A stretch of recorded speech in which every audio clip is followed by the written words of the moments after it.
We have a quorum. And we are called to order. The first item is approval of the minutes from September 16th. No. Entertain a motion. And a second. Motion and a second. All in favor? Opposed? And the minutes pass. Our next item is a public hearing. Brent Wagner and Christina Reinhardt have applied for a conditional use permit on a property containing 0.347 acres located at 1017 Middlebrook Drive in Danville, Kentucky. The property is zoned single-family residential R1A. And I guess I'll take over from there. I'm going to lead off with the staff report. Hopefully you guys all got staff reports. Everyone got their packets or need one. We got extras if you need a packet. And again, I'll just follow the staff report. I got slides on the screen, more for the folks in the audience, but if you guys need to look at them, they're up there. This is the property we're talking about at the end, kind of towards the end of the street, going down, there's a cul-de-sac. And there's a couple shots, again, that were in your staff report, property, and then kind of just a street view shot there of the property we're looking at on Middlebrook. And you heard it's 1017 Middlebrook, zone single family, and the property size is 0.374 acres. And let me just explain what we're doing here today and what the applicant's asking for. On page 2 of your staff report, we outline the zoning ordinance. We allow certain kind of home-based businesses, or what we call home occupations. There's one that's allowed by right, and the one that you can do by right is basically a home office. So anyone can run an office out of their house as long as there's no customers or signage or product storage. So when we get down to what you see on the top of page 2, there's other kinds of home occupations that require a conditional use permit submittal and your approval before they can start. And you can see that list on page 2. Starts with academic, tutoring, music lessons, catering, childcare, sewing. Number 6 is what we're asking, the applicant's asking for today. It says personal services such as. When the zoning ordinance was amended, it wasn't meant to be an exclusive list. It's such as for a reason. There's all kinds of different personal services. The one we see the most at this board is usually a hair salon or beauty salon, and I think you guys saw one a couple months ago.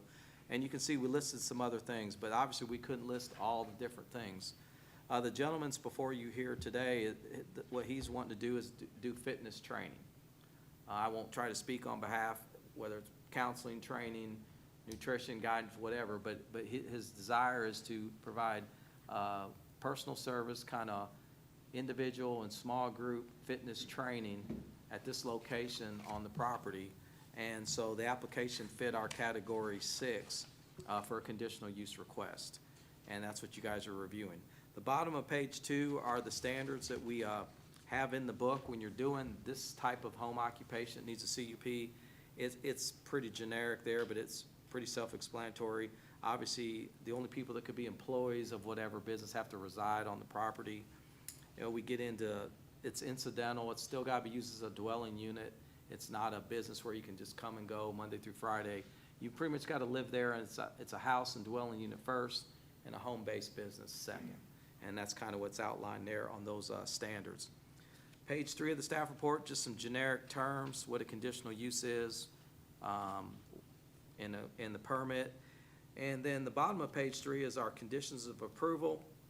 And as you can see, it says when considering a conditional use permit, the board may attach certain conditions to the approval. And then we get to page 4 are the conditions that are before you. And as you guys know, the conditions usually start with the applicant, a little urging from the staff if we're kind of missing in some general areas. But what the zoning ordinance says is you as the board can attach conditions, revise the applicant's conditions if there are things that come up. And you and the applicant can really kind of go back and forth to if there's something that was left out. I think the conditions are what you would expect on a business of this type, and in fact they're very similar to the beauty shop that we saw. I think in general tone, but of course, any of them could be modified one way or the other. So I'll just read the conditions that the applicant put forward for this personal services home-based business at this location. Number 1 says fitness clients limited to Monday through Saturday by appointment only. 2 says it'll be a single operator facility. Again, just one training professional that would be there.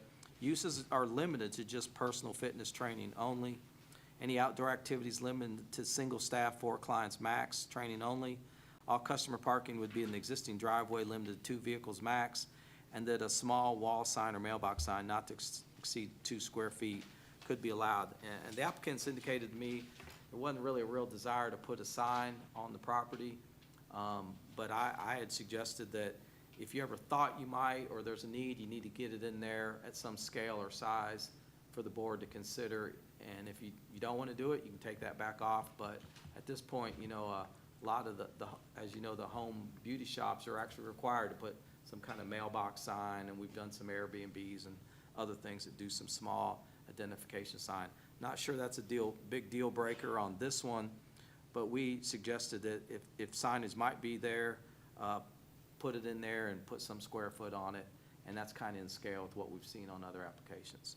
So those are the 6 conditions that the applicant has put forward. Bottom of page 4 is our review criteria required, how you guys are supposed to look at the applications. Page 5 are the findings required, and there are no specific staff items of concern. Page 6 is our canned motions, up or down, as a starting point that our attorney will help you with if you get to a point in the discussion on making a motion one way or the other. And I don't think I have any other slides other than the use chart is in the zoning ordinance that talks about home occupations and that they're permitted in all districts with an asterisk.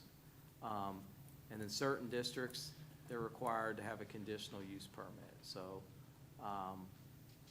some are permitted, some are conditional, and some aren't allowed. But in this case, this type of use requires a conditional use permit in the R1A zoning district.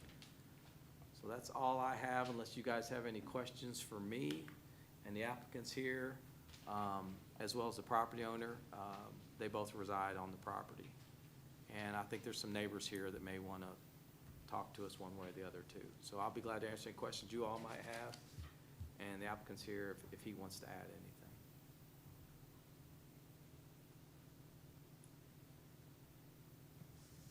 anything. Okay, would the applicant like to speak? And if, Brent Wagner, native. yeah, and if you would, state your name, your address, and swear that you will, to the best of your ability, tell the truth. Brent Wagner. Property is 1017 Danville, Kentucky, in Streamland. I will tell you the truth. Swear. Got no reason not to. I'm a native from Boyle County, alumni. Coached track and field for 9 years. We were very successful. We won 5 state championships in 9 years. And then I retired from coaching. And then I had a parent approach me about working with their kid on some sports-specific things. I went to their house. I trained them a couple of times. I really enjoyed it. And so I thought, hey, I don't do very well with downtime, so I thought this would be something cool that I could also get into. I'm a elementary teacher at Perryville Elementary. This is not a full-scale 50 members, stuff like that. It's anybody that's looking for extra trying to get better at their specific sport, football, track and field, baseball, different things like that. Something to,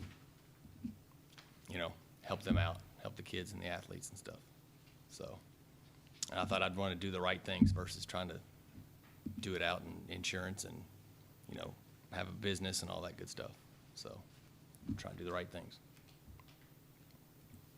I guess my first question, I had no idea that you had to go through this to do it because, when I was in school, it wasn't nothing for us to go to a neighbor's house and lift weights and sit out there and train. And Yeah, I didn't know that it was after. I understand, 'cause Mr. Hunter has been fantastic and about helping me with the application and things. I understand why they have this because, if I was the neighbor, I wouldn't want you know, in the grand scheme of things, I wouldn't want 50 people and cars in the driveway and all that stuff. I mean, you know, at most you're talking 3 cars in the driveway at most, and we're not talking about all hours of the night. We're talking about a couple hours after school, so. And I'll tell you the splits on that. If you're a plumber, or you're in the fitness business, or you're a caterer, or whatever, if you're doing something in your house and then you're going off-site, like every day you get in your truck to go be a plumber and fix something at Henry's house or at Preston's house, and you can run that style of business out of your house because there's no customer traffic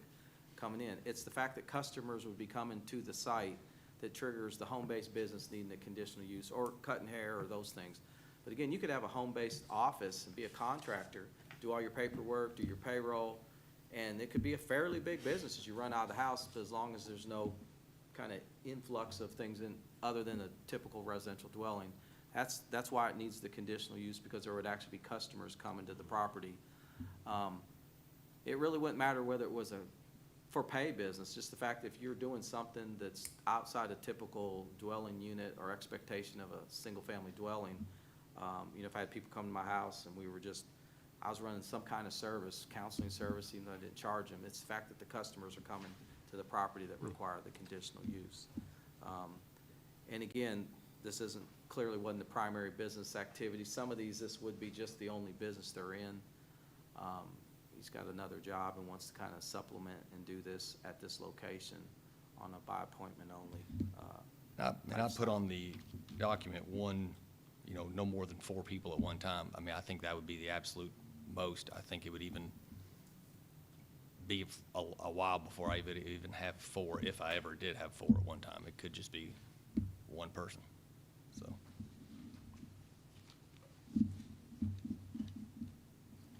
Are there any other questions? Thank you. Is there anyone else to speak for? Anyone to speak against? Okay. Please state your name and address and swear that you'll tell the truth. Tim Middleton, 328 Persimmon Way, Harrodsburg. I own the adjacent property across the street and presently building a house as well, so I've got 3 lots there. First off, I guess I've got one question. I've got a document, Secretary of State, Can't Wait LLC, Brent Wagner. Could I ask, is that what this business is under? Is that a single person LLC, single member? Do you own the real estate?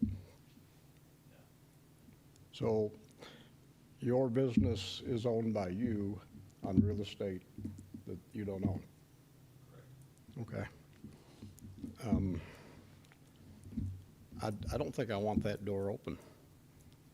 I've got a pretty good investment out there in residential property. Someone who doesn't own the property wants to open a business as a single person LLC. That becomes a bit unrelated to living there, I would think. Then the restrictions, of course, are residential purpose to the real estate. This, of course, is contrary to that as well. But it does bother me that it opens the door for somebody who doesn't own the real estate to own a business independent of anybody else and run it off at a site that they don't own. It basically becomes a commercial property. And, you know, I don't know what business relationship exists or whether it's being rented for this purpose. You'd have to get into tax returns to see how the property is written off business-wise. But at any rate, it's a bit different than you own the property and you're doing something there yourself. I'm concerned about the traffic. 4 people could be in 4 vehicles. Where are they going to park?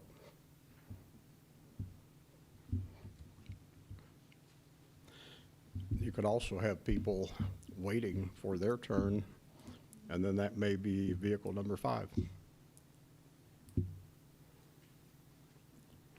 So, at any rate, I can see detrimental things. I really can't see anything advantageous from my perspective. Thank you.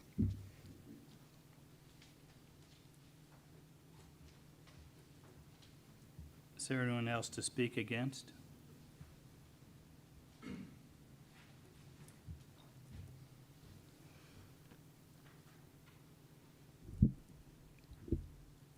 My name is Barbara Diebold. I reside at 1006 Middlebrook Drive.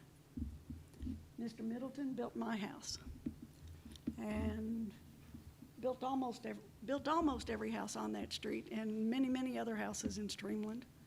Streamland is a wonderful neighborhood. Ms. Reinhardt, your daughter is an awesome citizen. Her daughter and her friend across the street walked around the neighborhood to raise money for Streamland Pool to help them with their dire circumstances this year due to not being able to open and not being able to collect their dues due to, of course, COVID. So I thank you for you and your daughter being such a good citizen, and I apologize to you that I'm against it, but I agree with Tim that I see absolutely no advantage to this for those homeowners who also live on this street. I am concerned that it will, you know, I have no idea what effect it will have on my property value. I know it's not going to make my property value go up. Maybe my property value won't go down. But if people see that type of congestion in the on our street, I'm afraid that it will make it less desirable for me to sell my house. And I don't see any advantages for for the community in general to have that type of a business on our street. And where Tim mentioned that, okay, if you've got 4 clients who show up at once, he talked about the possibility of the 5th person who's going to come and be waiting. Well, that might be if you have a class of 4 and you have a class of 4 and a class of 4, one after another, you know. It sounds like very little traffic, but I can see where it could become more traffic. And I just do not see an advantage to have that type of a business on our street. And as Tim also said, you know, we're talking about something that will attach to that deed and will continue with that deed for somebody who is not even an owner of the property. And I just, you know, I just don't see any advantage. I only see disadvantages from everybody else who lives on that street.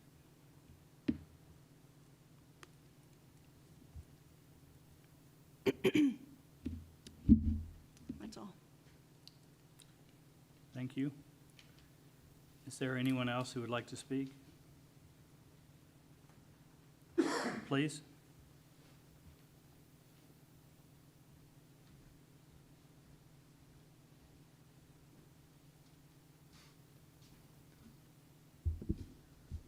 I mean, I think you all make valid points. My whole thing with this whole thing was not to disrupt the neighborhood and things like that. I'm trying to help high school athletes because I don't have, you know, I can't buy a separate building. If I could, I would go that route, but I don't have that type of income and buildings don't open up every day in Danville anyway. If I change the restrictions as far as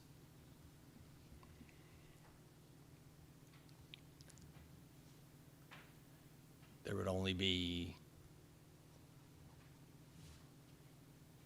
I could make it to where I'm trying to think of I guess people don't matter. I think I would, if I could limit it to one car in the driveway.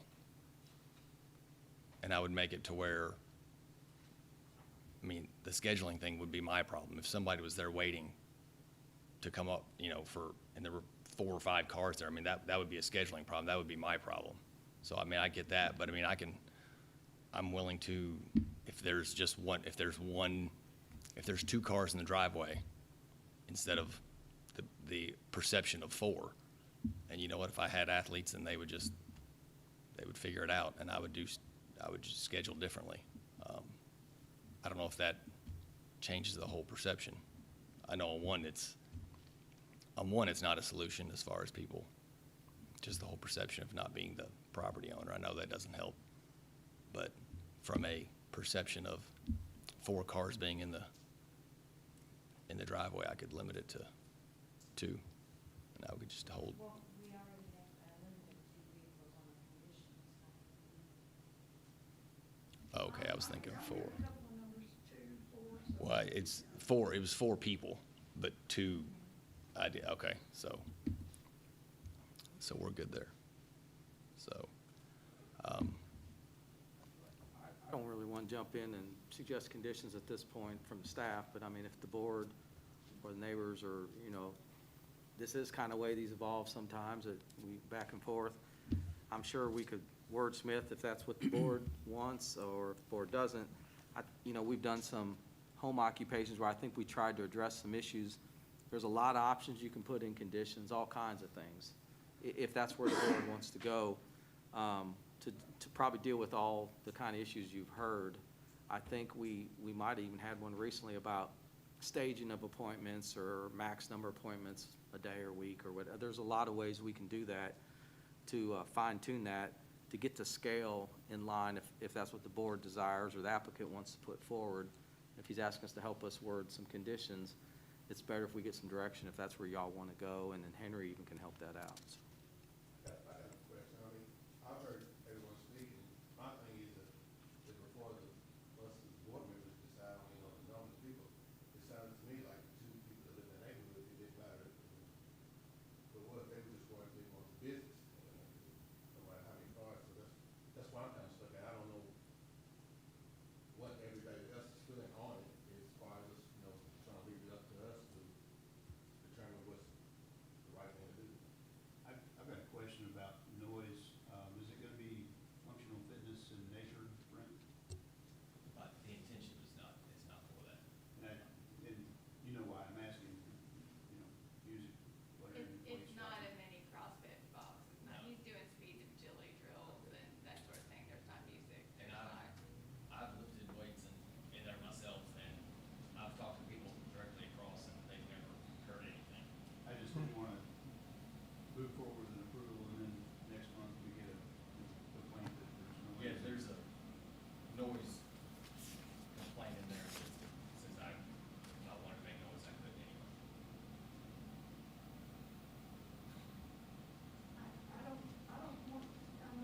You guys come to the mic when you speak, really, because we're recording this. I have concerns about if this is really true, that this is something that attaches to that deed and then is allowed on that property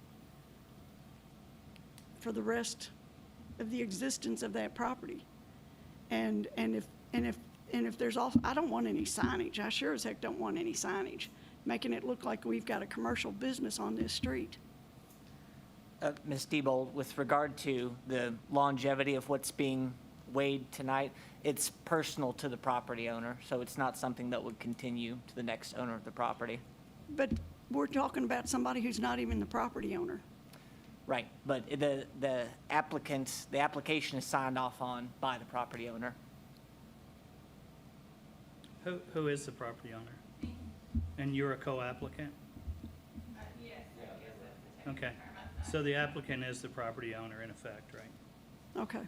Well, the co-applicants, what we do is, we talk to this gentleman, he's the one who wants to run the Little Sales LLC and run the business.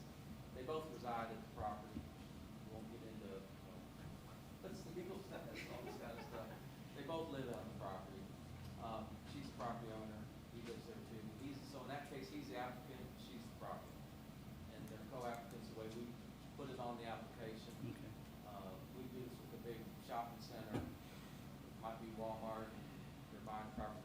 both applicants, but one is the legal property owner, touches the deed, the other one is a resident of the property.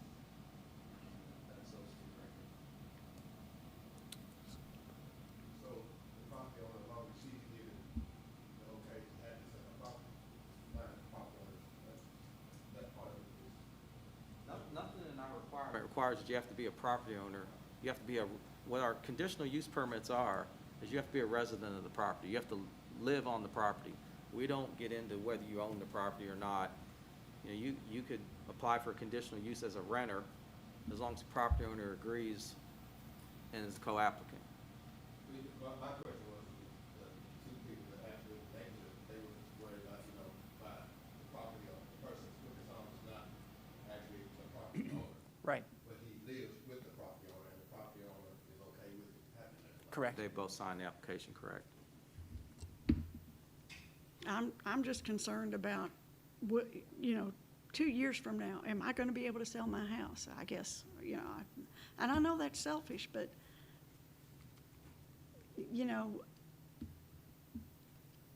maybe the other neighbors don't care because they're not here, but I have a concern because I could see where I might sell my house in the next few years in order to downsize.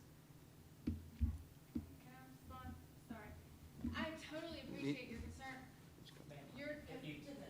And again, let you guys. Sorry.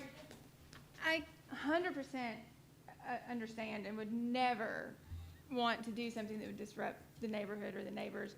I think that, I don't know if, like, the scale in your head is much bigger than what is in his head. Like, you're not gonna be able to tell that there's a business there. Well, if there's a sign, I'm not planning on putting a sign up. He just suggested that we put it in case we ever decided. I have absolutely zero intention of ever having a sign anywhere on or near my house. There's no intention to put a sign in. Yeah, I have That could- zero that could be desire to put a taken off. sign on my house whatsoever. That can be taken off. if Yeah. that's- And this is like in the garage, And I don't in the see- backyard. I don't see how you can, I have to, Yeah, sorry. Let's bounce back and forth. I don't see how you can control what, especially because when you're talking about high school kids and you're saying, oh, you might have 4 people in class, but they have to carpool. Well, that's fine until one of them says, oh, I'm sorry, I've got to come from here, I've got to come from here. You can say you're going to plan that, but in reality of trying to make kids do that, they're just going to all show up from wherever, whenever they want to, whenever they need to.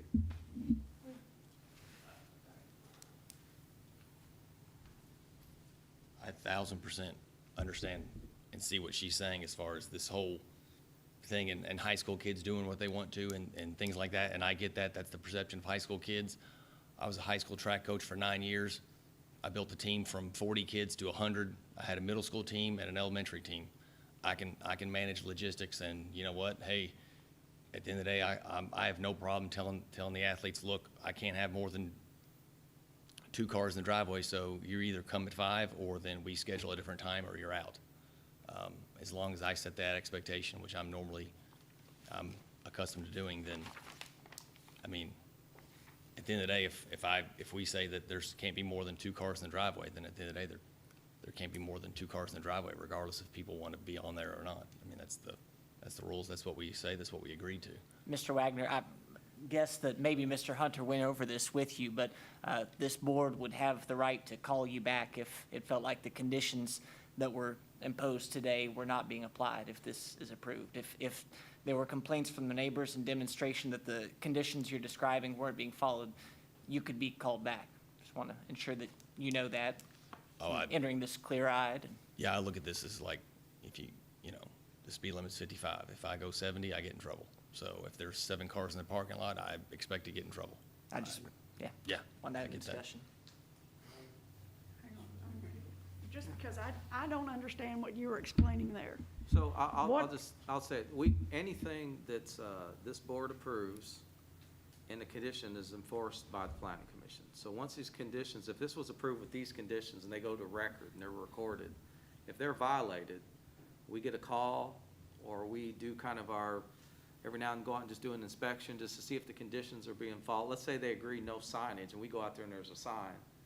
We have the ability to do code enforcement which is, we got a lot of different remedies. We can go to court, we can bring them back before the board and suggest it be revoked.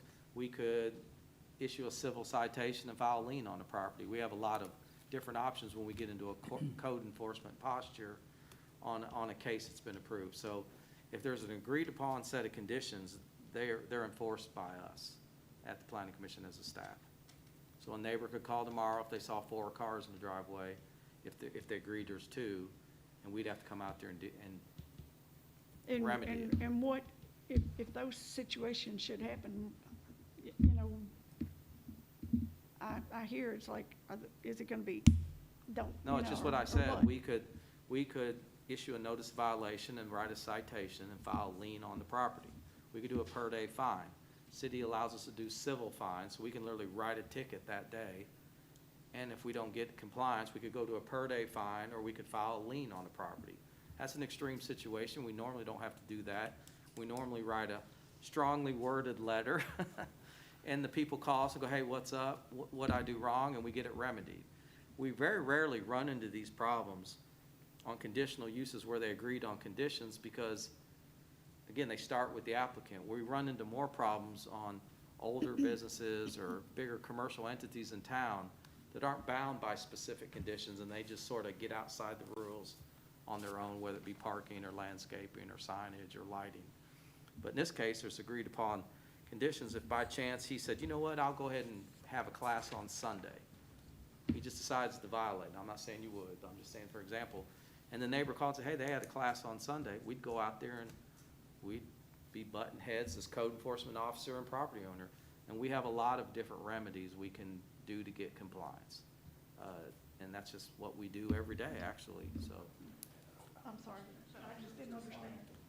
And we've probably, me and you probably talked about that before on other properties. I'd like to point out again, the area is restricted to residential purpose. The way I see it, this gentleman is basically running a commercial business in this person's property under some sort of a business Well, agreement. I'm curious, you're talking about the private restrictions on the neighborhood? Yes. Or bound to, Yeah, yeah. that's it exactly. Residential purpose, which this is not. And it's compounded by the fact that you don't own the property, so there's some sort of a business relationship. I'm sure that there's a likelihood that a portion of it's being taken off as business expense for however many square feet. This is basically leasing property for a business purpose to somebody who does not own the property. It's a single-member LLC. Now, I'm just from the planning commission's perspective. If there's private covenants on the property, those are what they are. We're not party to those, but at the same time, it's zoned single family. It's a residential property as the primary use, the way it's defined under the zoning ordinance. Right. Residential properties allow people to do some other secondary things. They may run afoul of the covenants. That's not for us to figure out. But in general, having a home-based business, every residential property in Danville can have a home office by right. Now, there may be a neighborhood that says it's a residential purpose. Well, if the local zoning law says that residential property can also do other things, you know, I don't know how those things gel or not. But as far as we're concerned, it's zoned single family, and this is allowable conditional use permit as an application under the terms of the zoning ordinance. Its primary use has to stay residential. That's the nature of this style of conditional use. The accessory use, whatever it is, we allow accessory apartments in residential properties in Danville. So you can build a mother-in-law suite. Your mother-in-law doesn't have to live there. You could rent it to me. We allow that in the single-family zone. Now, that still could run afoul of a private covenant, but, you know, we allow multiple dwellings on a single family. We allow home-based businesses, home offices, and then some things you need other approvals for. So I think the application fits the tone, and I don't think it can never not be a residential property. It just allows this secondary use to be conducted on the property if the board saw fit to approve it. In 40 years I don't know in the of covenants. dealing with issues with Danville and planning and zoning, over and over I've seen restrictions ignored by planning and zoning, and none of these members, but previous members, only to cause a lawsuit to enforce the restrictions. And I wonder, why do you want to open that can of worms? And who's going to police how many cars come and how many are in the drive? Really? Who wants to police all that? Well, we do. I mean, we're complaint-driven, but we got a complaint today on another matter.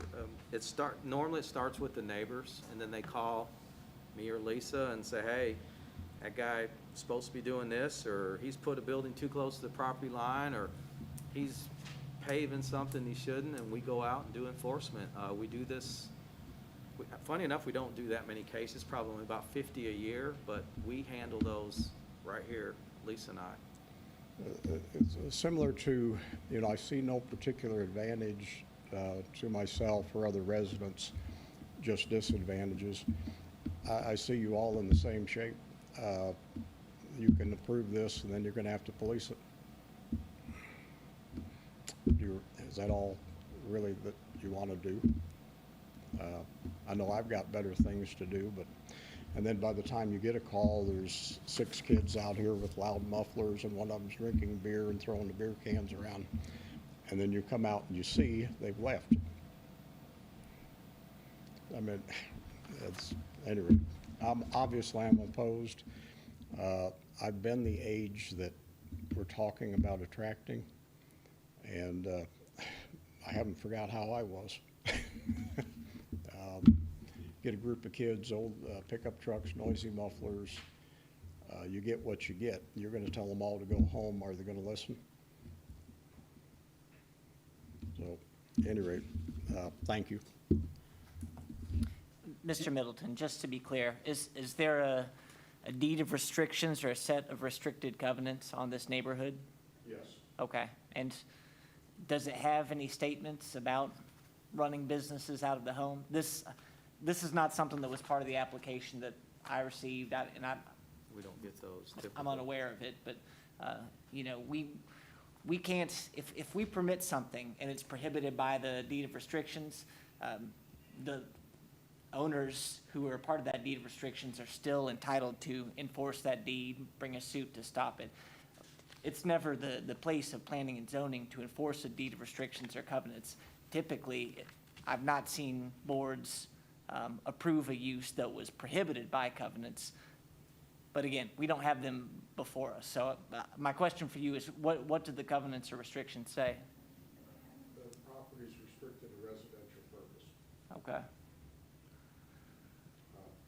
I have a little bit of commercial property, and commercial property, I think it's going to get back up, but commercial property right now is a dime a dozen. There's empty spaces all over town, big, small, cheap, expensive. This impresses me as being something that should be happening somewhere in one of those spots. I myself have an extremely reasonable spot that has a tall ceiling, and, I can think of dozens of empty spaces in Danville where a group of people coming in, and maybe they're not suitable for a residential neighborhood where you're trying to enjoy the peace and quiet, and somebody's got their muffler off, or you only have to drive down the bypass to realize that, kids are kids. Ms. Reinhardt, are you aware of any I was not. restrictions or covenants in your chain of title? Property, no. I grew up in Streamline and had zero idea that there was any kind of restriction or covenant or whatever. Is anybody aware of any other home-based businesses in Streamline? I know there's one, I assume it counts as Streamline on what faces Shakertown Road, behind Angela Drive. I know there's a home-based business I've there. done a home but- occupation permits prior to our most recent ordinance. In Streamline, yeah. Home occupation permits. I'm sorry? I said I've done multiple home occupation permits prior to our recent ordinance that required a lot of it to be conditional use. I looked on Google Maps, and it lists a clothing business almost across the street from this property. And I can't remember the name it's incorporated under, but it looked like a home clothing, independent. So actually, we made the ordinance stricter in a sense, because the old ordinance, home occupations were allowed in all residential zones. and there were two tiers. There were the ones where you don't reside there, but you could still work there, funny enough. And then there are ones where you do reside there and it's a smaller scale. And like Lisa said, you used to just need a home occupation, come get a permit, and the business ranges were kind of undefined. I mean, you know, you could run a home brewery or fitness, or I guess you couldn't work on cars, landscape business. We've actually made that list that you see on page 2 is now 8 items. Now, this one is a such as, but the general home occupations now are limited to a home office, which means it's an office use, you live there, no customers, no signage, no product, or these items only. Before, about any kind of home business was allowed as long as you got a permit and could meet the standards. And so we have home businesses all over Danville and residential, and they're just grandfathered in. Going forward, these are the only things we're gonna allow. And even one of those, the contractors, the number 7, you have to at least be on 5 acres and be out in the county. So you can't even do those type of things on a residential property. So really, there's only 6 options now, and they require a conditional use permit, which then lets us put standards in play, which we didn't have on the other ones, in addition to the base standards. So this property, if approved, is bound by those 9 items on the bottom of page 2, as well then as those now 5 conditions on page 4. And I'll just leave it with this, because this is actually, it's, to be fair to the folks here, we don't want to talk to them about training, but this is a great training for us as a staff and board, because this is a classic case where you've got an application, you got neighbors against, and so what do the staff or the attorney guide the board to look at? I mean, you have to look at page 4 and 5. I mean, and the burden's on both parties here, whether it be the applicant or the opposition. Here's our review criteria, and here's our findings that you all have to make. They're kind of based under the state law and the ordinance. So the goal here is the application compatible? And how can we make it compatible if possible? Or if it can't be, does it sort of go to one side or the other of the review criteria or the findings that you all have to make as a board? So sometimes items get pulled into these hearings that are just, you know, just more kind of, hey, I don't like it, or it's more emotional in nature, but these are the specific items you all have to consider and review if the application is meeting or meets those findings. And then they get kind of addressed again in the up or down motion. So again, we do kind of a canned motion on whether the application has proved these things or not proved these things. And it goes to the applicant trying to show you that, as well as the opposition trying to show you the opposite. And that's kind of where these hearings go, as it's sometimes getting down to, well, we can make it 3 cars or 1 car in the condition. Really, this is the items that you guys as a board have to use to make your decisions right here. And it's not a lot, but that's what's on page 4 and 5 of the staff report. I'd like to point out one thing also. Streamland has several sections. Each section has its own restrictions, as does this section. They're not all, they're all similar, but they're not all the same. Thank you.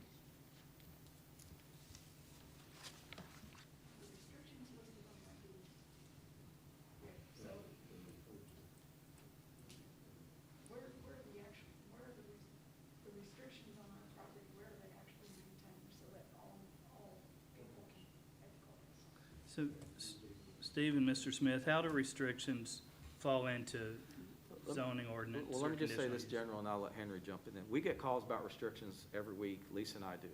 First off, people want us to look them up, or they tell us about them, or they've heard about them. And we're not party to private restrictions. Those are private matters. When the developer puts them forward onto a property and you buy it, you're now bound by those. But we hear about them a lot. Hey, the houses have to be at least 1,200 square foot, or they gotta be brick, or you can't have a Lowe's building, or it has to match. There's all kinds of restrictions. No pools, no fences, this fence, not that fence. We're not party to that. So the zoning ordinance is the law of Danville, and it says what you can do if you want to put up a fence or a pool, how we do it. Now, there still can be restrictions, and then even though we say this is how you build a pool, there could be a restriction that says no above-ground pools. Well, that's not the planning commission's doing for us, and we're not party to that. It gets back to what our attorney said, but if we heard if there's a restriction, no above-ground pools, we might tell someone, hey, we think there's a restriction, you might want to check into that, you need to go to the courthouse and look those up. But I can tell you what I've heard mentioned, that the word residential purpose or residential use, I've also seen restrictions that specifically say no commercial activity, no commercial use. But if it says the properties are limited to residential purpose, that's not an unusual condition you would imagine would get put on a subdivision that gets built. The general purpose of this is to be residential, and we hear those all the time. We also see conditions on square footage, fences, pools, dogs, mobile homes, you name it, we see them. We're not party to those, and we don't enforce them.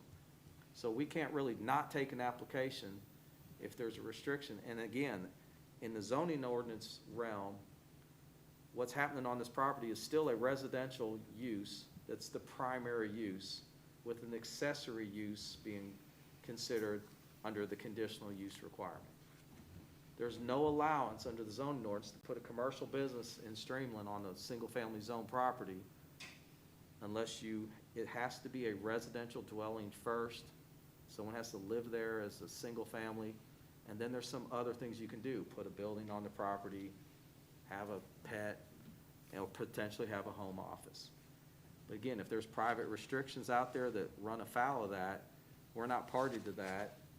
And I guess I'll turn over to the attorney, whether or not we should consider an application if it's clear violation of private restrictions. I don't know how we would ever navigate that, other than that would be property owner to property owner.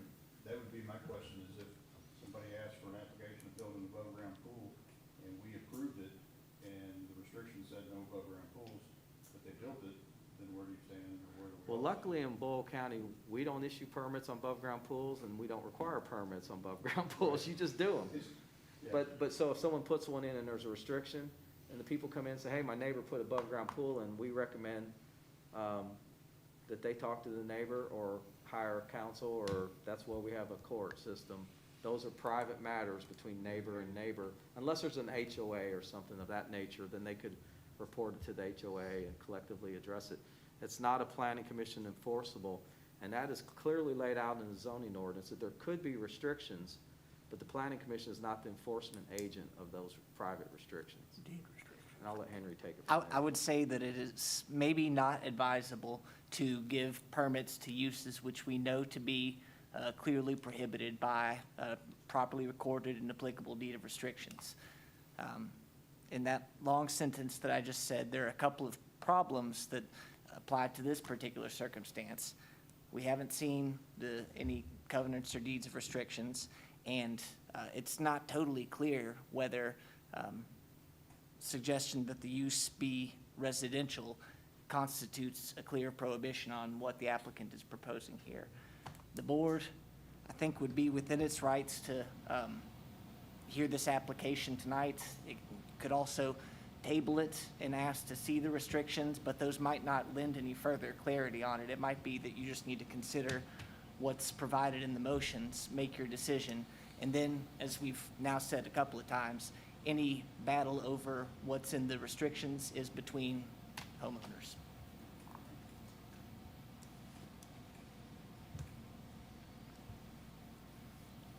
Any more comments or questions from the board? Is there a motion to be made? Can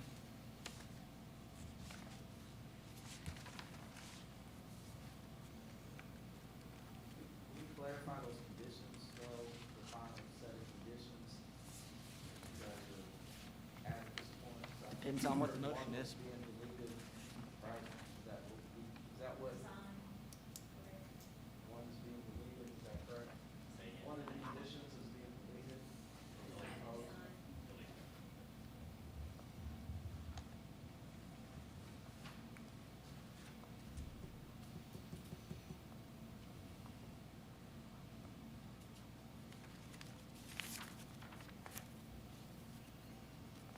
Do you have any more copies of what you all are looking at?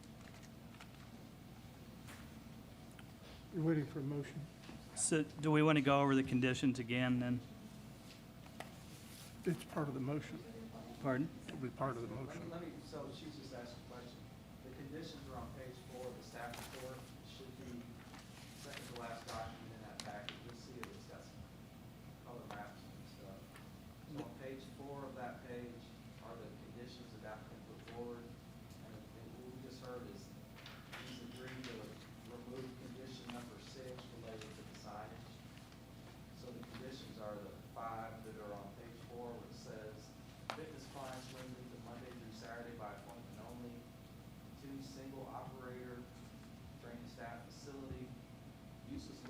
property in the personal fitness realm or fitness training only. Any outdoor activities limited to single staff, 4 clients, max training, and all customer parking in the existing driveway limited to 2 cars max.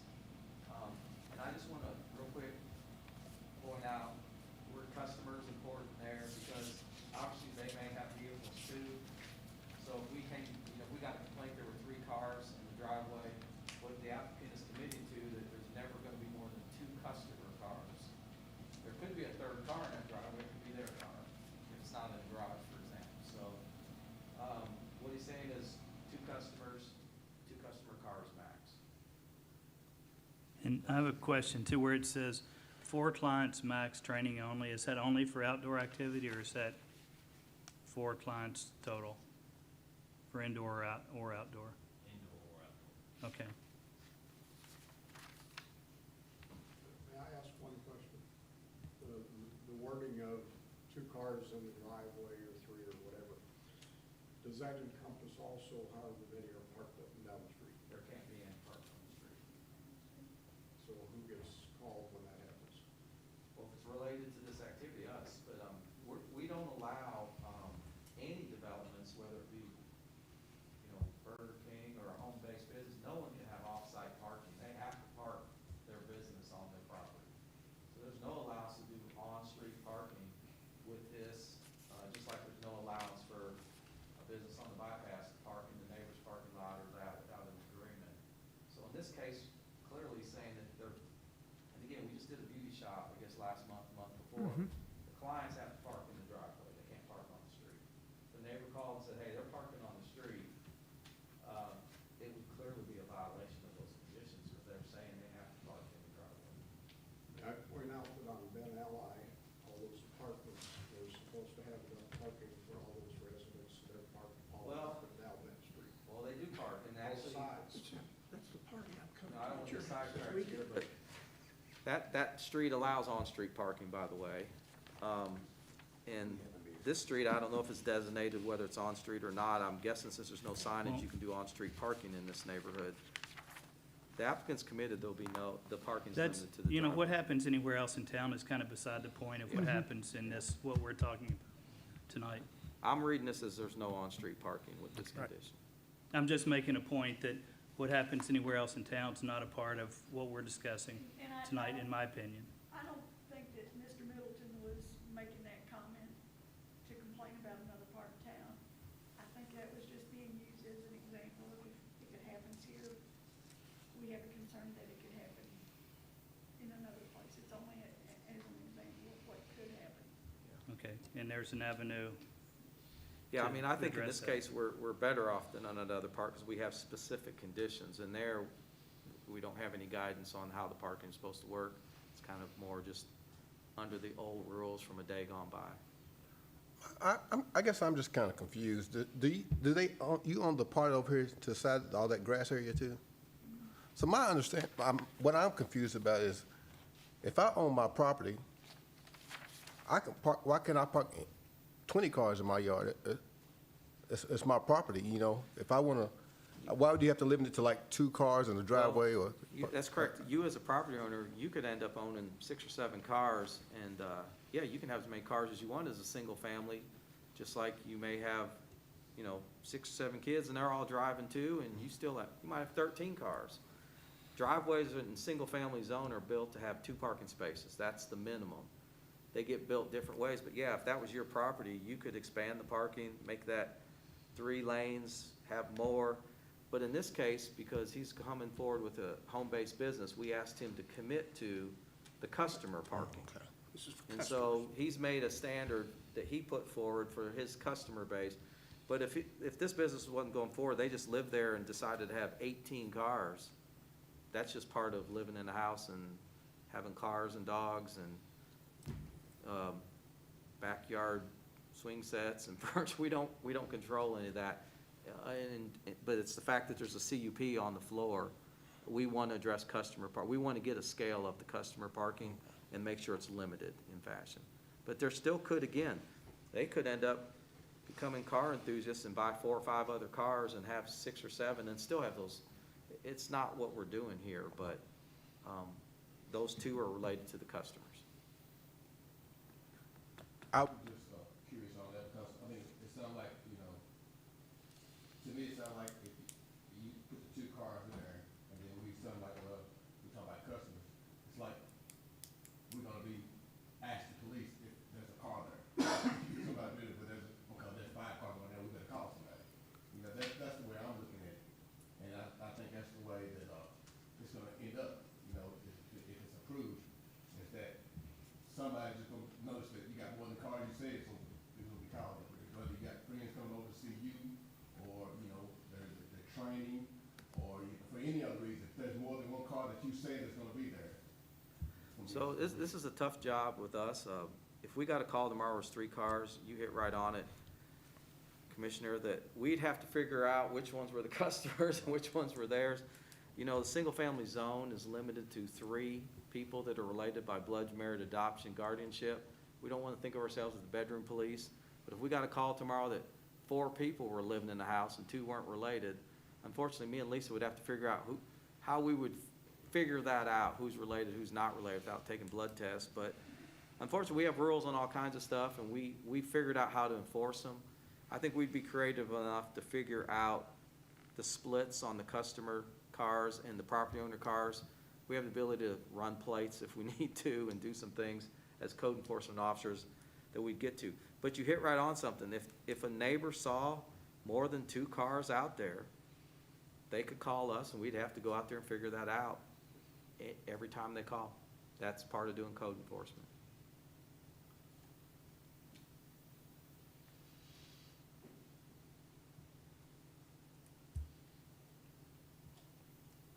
You asked for a motion?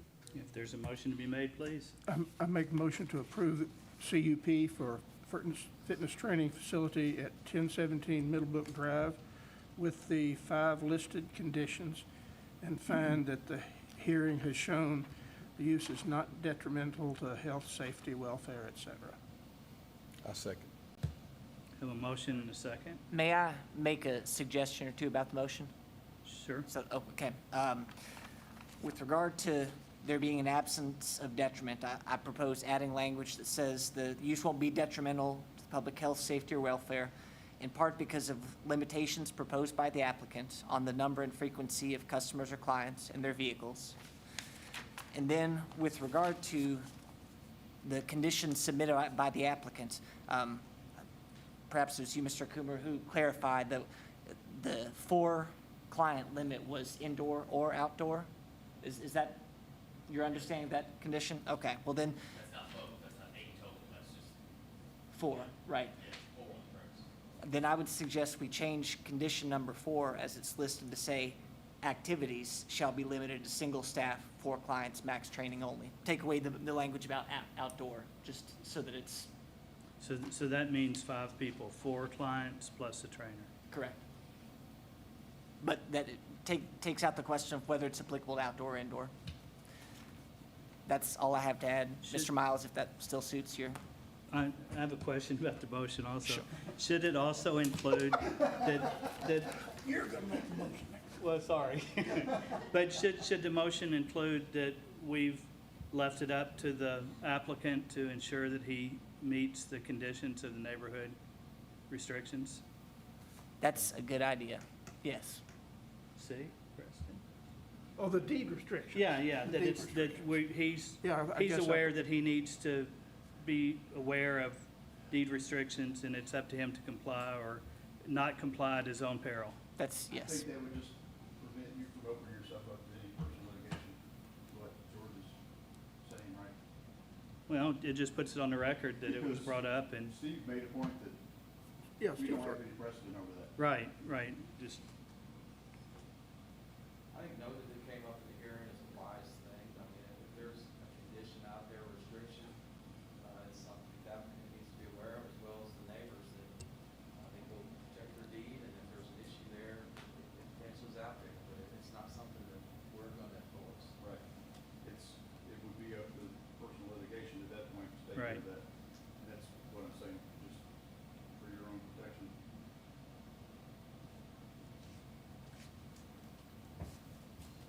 is it okay to add that to your motion? I accept those, I accept the suggestions. Okay, and your second is still, so there's a motion, a second, any further discussion?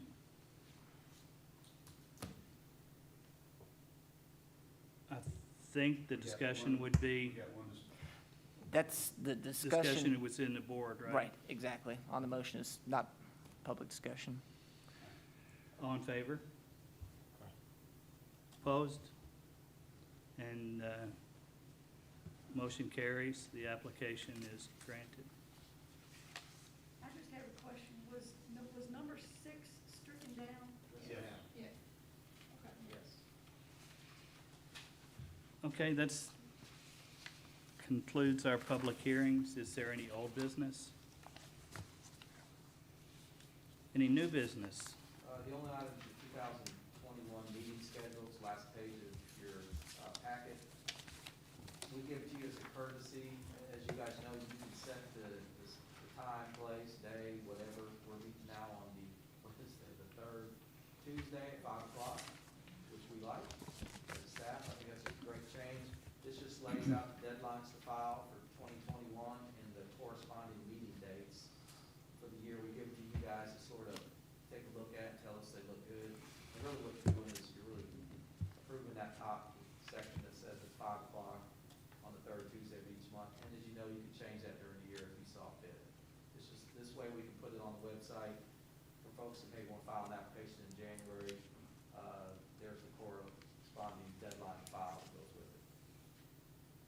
you need a motion to accept that, or You guys normally approve this at your October or November meeting. so moved? Can we accept the meeting schedule for 2021? In a second? I'll second. And I'll be on Motion and time. second, any discussion? All in favor? And motion carries. Is there any other new business? Any announcements? Is there a motion to adjourn? Second? Too. All in favor? We stand adjourned.